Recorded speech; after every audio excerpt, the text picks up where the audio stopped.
Assalamualaikum dan salam sejahtera. Berita Pagi Sabah edisi Rabu 16 November 2022 bersama-sama saya Sabrina Baas.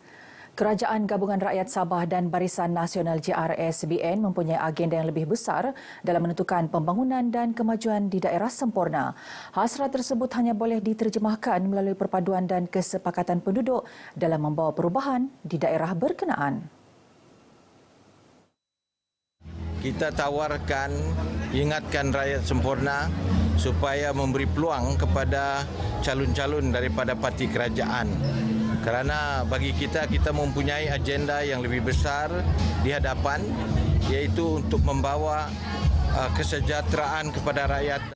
Beliau berkata demikian kepada media selepas hadir pada program Pemimpin Bersama Rakyat di Sempurna.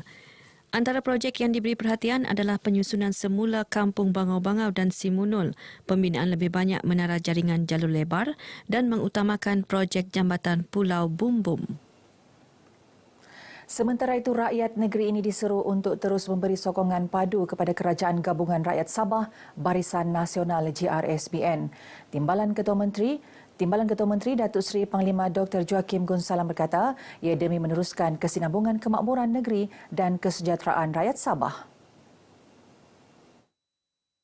Beliau berkata demikian ketika berucap sebagai mewakili Ketua Menteri Sabah Datuk Seri Panglima Haji Nur merasmikan Majlis Ramah Mesra bersama calon GRS Parlimen Kota Kinabalu, Yi Sayiu, Anjuran Persatuan Bola Keranjang Kota Kinabalu.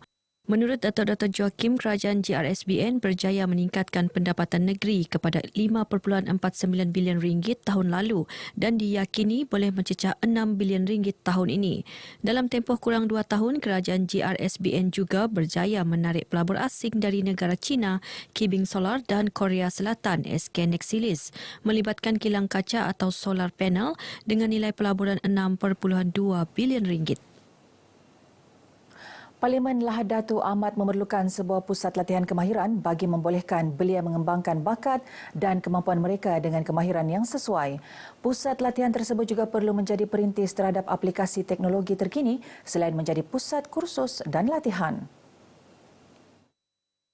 Kita membuat lebih banyak pusat latihan kemahiran untuk anak-anak muda dan melahirkan lebih banyak usahawan di kalangan anak muda. Bila anak-anak muda menjadi usahawan secara tidak langsung, mereka dapat menjana pendapatan dan mengurangkan kadar pengangguran itu secara tidak langsung. Beliau berkata demikian selepas melawat kampung Bakapit Tunku Lahad Datu. Datin Maizatul berkata sesuai dengan era perkembangan dunia pada masa ini, peluang harus direbut oleh mereka tanpa leka kerana ia boleh menyebabkan mereka ketinggalan. Bagaimanapun, beliau yakin belia di Lahad Datu memiliki sifat proaktif dan suka merebut peluang untuk maju dan berjaya.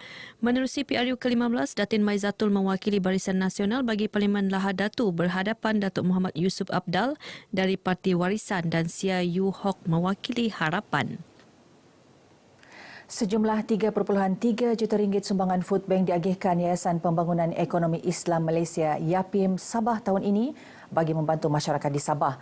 Pemangku Ketua Pengarah YAPIM Sabah, Awang Elias Musran Tawil berkata, sumbangan Food Bank merupakan salah satu alternatif bantuan terus kepada golongan memerlukan di negeri ini.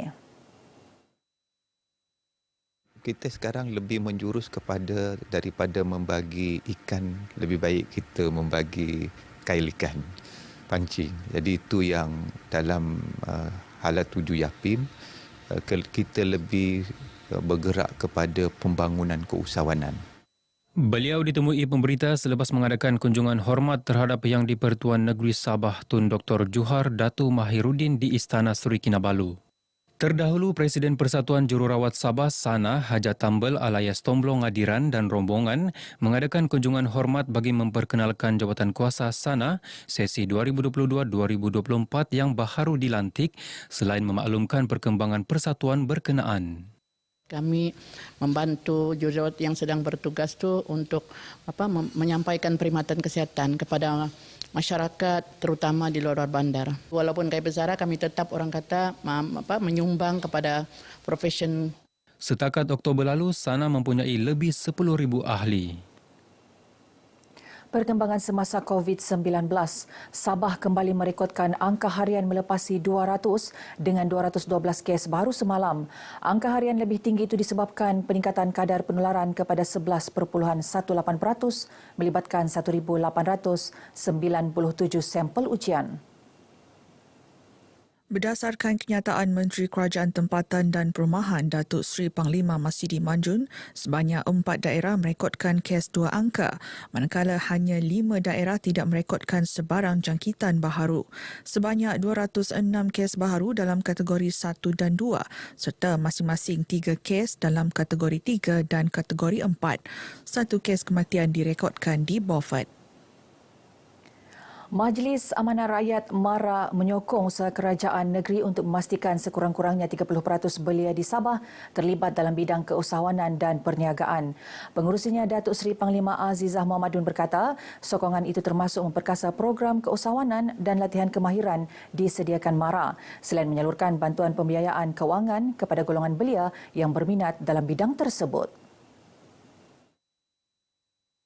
Dapat kita teruskan dan kita tambah baik lagi dan kita bawa lebih banyak lagi peruntukan untuk negeri kita membangunkan anak-anak muda kita menjadi orang-orang yang berjaya. Ini adalah penting bagi saya kerana masa hadapan negeri kita ini bergantung kepada orang muda yang ada sekarang ini. Datuk Aziza ditemui pemberita selepas mengadakan lawatan kerja ke daerah Sandakan di Sandakan. Setakat Oktober lalu, seramai 216 usahawan belia Sabah menerima kemudahan pembiayaan perniagaan. Program keusahawanan MARA melibatkan peruntukan 10.1 juta ringgit. Lembaga Kemajuan Ikan Malaysia LKIM melancarkan kumpulan keselamatan nelayan KESAN Persatuan Nelayan Kawasan PNK Paitan yang melibatkan 10 nelayan yang juga ahli lembaga PNK Paitan sebagai perintis. Ketua Pengarah LKIM, Yusof Othman berkata, KESAN yang berorientasikan konsep kesukarelawan adalah pasukan keselamatan bukan kerajaan terlatih, bertujuan memberi bantuan menyelamat dan operasi bencana serta kemalangan di laut membabitkan komuniti nelayan. Ahli KESAN ini kita telah latih bersama dengan pasukan bomber untuk menyelamat. Mereka ini adalah terlatih. Justru itu saya minta pasukan keselamatan sekiranya berlaku apa-apa banjir di kawasan yang terlibat boleh berhubung dengan kita iaitu KESAN untuk kita sama-sama membantu masa banjir. Kita ada kelengkapan. Beliau berkata demikian kepada RTM selepas menyempurnakan Pesta Dempet Nelayan di Pesta Rakyat Daerah Kecil Paitan. Setakat ini, seramai 1,625 nelayan di seluruh negara menyertai KESAN dan menjalani kursus penyelamatan. Menurut Yusof, Bilik Gerakan Bencana LKIM di peringkat negeri dan ibu pejabat turut diaktifkan bagi menyelaras persiapan bantuan kepada komuniti nelayan. Bagi mempopularkan sukan bola jaring dalam kalangan penjawat awam wanita di Sabah, Persatuan Bola Jaring Negeri Sabah Sabana mengadakan kejohanan bola jaring Piala Toh Puan Siri ke-9 2022 di Kompleks Sukan Tun Adnan, Yayasan Sabah. Menurut Presiden Sabana Cenderamata Sinte, kejohanan ini merupakan antara anjuran terbesar Sabana sempena sambutan hari jadi yang di-Pertuan Negeri Sabah yang dinaungi Toh Puan Nurlida Tan Sri RM Jasni. Tambahnya, kejohanan ini juga secara tidak langsung menjadi platform utama kepada Majlis Kebajikan dan Sukan anggota-anggota Kerajaan Malaysia Maksak mencari bakat baharu dalam kalangan kaki tangan wanita yang bekerja di sektor awam untuk mewakili negeri Sabah dalam kejohanan sukan Maksak Malaysia. Sebanyak 19 pasukan menyertai kejohanan ini dengan juara disandang oleh PPD Sandakan, Naib Johan Pasukan Kesihatan Kota Kinabalu dan ketiga Jabatan Kastam di Raja Malaysia Sabah. Penganjuran pertandingan memancing dilihat mampu menjadi tarikan utama pelancongan di daerah Tawau. Ia sekaligus dapat memastikan ekonomi pemain industri terus diperkasa selain memberi impak kepada sosioekonomi penduduk di daerah itu. Pembantu Menteri kepada Ketua Menteri Datuk Nizam Abu Bakar Titingan berkata, kerajaan negeri ingin memastikan industri pelancongan khususnya di daerah Tawau terus aktif agar ianya menjadi lokasi pilihan pelancong dari dalam dan luar negeri. Perbandaran Tawau ini yang bandarnya berhadapan dengan laut sudah pasti merupakan satu tarikan dan sudah pasti sukan memancing adalah satu sukan yang bersesuaian dan sudah pasti akan menarik minat ramai pemancing-pemancing dari seluruh negeri, seluruh Malaysia dan mungkin juga daripada seluruh dunia. Beliau berkata demikian kepada pemberita RTM selepas merasmikan jelajah joran 0.1 Tawau ke arah Sihat 2022 di Tawau. Sambutan pelbagai perayaan mampu mewujudkan keharmonian dalam kalangan masyarakat pelbagai kaum di negeri ini. Ini termasuk amalan rumah terbuka yang menjadi kebiasaan setiap sambutan perayaan selain platform mengetengahkan adat dan budaya komuniti setempat. Pengerusi Penaja Gabungan Persatuan-Persatuan Masyarakat India Sabah, Datuk A. Nagaraju berkata adalah menjadi tanggungjawab rakyat untuk mengekalkan perpaduan yang merupakan antara elemen penting ke arah mencapai negara maju. Kita dapat sokongan daripada semua masyarakat kita. Ada kaum Cina, ada kaum Melayu, kaum yang mana unik for us. Ini adalah salah satu unik yang kita dapat bersama dalam program ini. Dan ini kira macam keluarga Malaysia. Beliau berkata demikian kepada RTM sempena majlis sambutan perayaan Deepavali di Dewan SJKC Civun Lahad Datu. Terbukti pada malam ini bukan adalah malam pertama yang selalu dibuat tetapi sudah hampir 4 tahun saya rasa beliau telah mengadakan kecuali waktu Covid. Dan sambutan daripada masyarakat Lahad Datu memang sangat baik dan nampaknya sangat kita menghormati setiap perayaan suku kaum lain yang ada di Lahad Datu ini memang sangat bagus.